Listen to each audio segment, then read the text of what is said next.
Okay, no, the prophecies don't come true, but maybe there's a difference between now and in the past. There was only one prophecy that came true. That was the week Arafat went crazy, and when Castro fell and broke his arm, shoulder or something. There was a strange passage that said, I don't know, something like you'll look at your enemies and be astonished or something. I don't know. That was the only time it ever seemed to come true.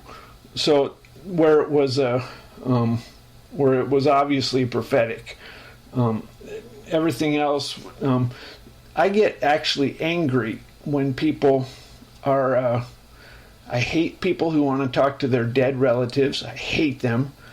And I hate people who the only thing they want to know about is the future. That really pisses me off. Mom said, hell is the absence of God. So what I say is, God's company is heaven. That's as good as it gets. You know, a lot of people, Mom said it's a family reunion. Oh, yikes. The sad truth is, most heavens are King Midas. You would quickly get bored. My parents are retired, and they go to casino and watch TV all day. That's not a good argument for getting extended life. So boredom is a big problem. A friend of mine said most people's idea of heaven would be running around, or men doing stuff they'd get locked up for. So when you start thinking about what heaven could be, well, the truth is it's a delightful company of God. And, if obviously you have to hold up your end of the conversation.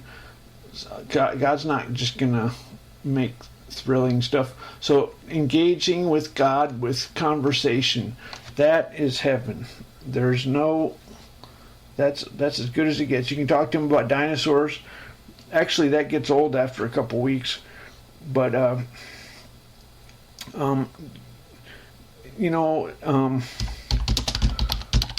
this I like this song. This is what I imagine. Maybe there is no afterlife.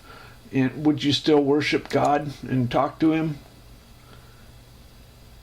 I don't know if this is a good analogy. It's kind of a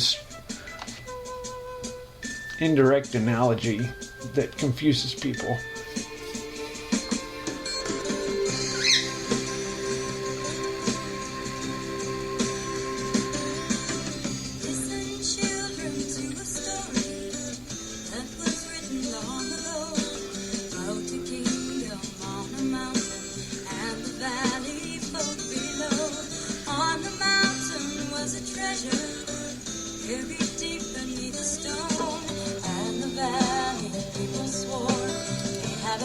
So the people wanted to steal the treasure from the mountain, and what they found was peace on earth was the treasure. So I hate people who want prophecy. If you do want to do prophecy, there's highs and lows balance, and what you do to others gets done to you.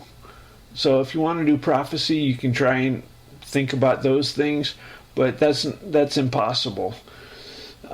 So what you do to others gets done to you, in highs and lows balance. That's how you do prophecy. Maybe you can do it some other way. If you do it, maybe if that's what you want, maybe you can ask for that. If you do an offering, So the honest truth, I shouldn't be telling you this, but the tribulation is supposed to be tribulation, and it's just horrible fears. I went through a couple years of terrible nightmares. Didn't come to anything, but maybe that's lucky. Tribulation, you have to do you have to get punished for your sins, and one of the punishments is horrible fear and tribulation. You get rewarded for it. Basically, highs and lows balance. So if you're suffering, rejoice, because that's how you get your sins forgiven and get blessings. So anyway, I think I told you I ruined it. Nothing says that the tribulation that it couldn't. Maybe it's true after all. Anyway, it's tribulation. Triumph gloriously, the horse and his rider hath thrown into the sea. The Lord is my strength and my song. He has become my salvation. He is my God, and I will prepare him an habitation. My father's God, I will exalt him. The Lord is a man of war. The Lord is his name. Pharaoh's chariots and his horses he hath cast in the sea. His chosen captains also are drowned in the Red Sea. The depths have covered them. They sink to the bottom as a stone. Thy right hand, O Lord, has become glorious in power. Thy right hand, O Lord, hath dashed in pieces the enemy, and in the greatness of thine excellency thou hast overthrown them that rose up against thee.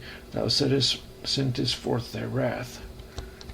You know, if God's winning wars, maybe you should kick back and enjoy it. Work can be fun.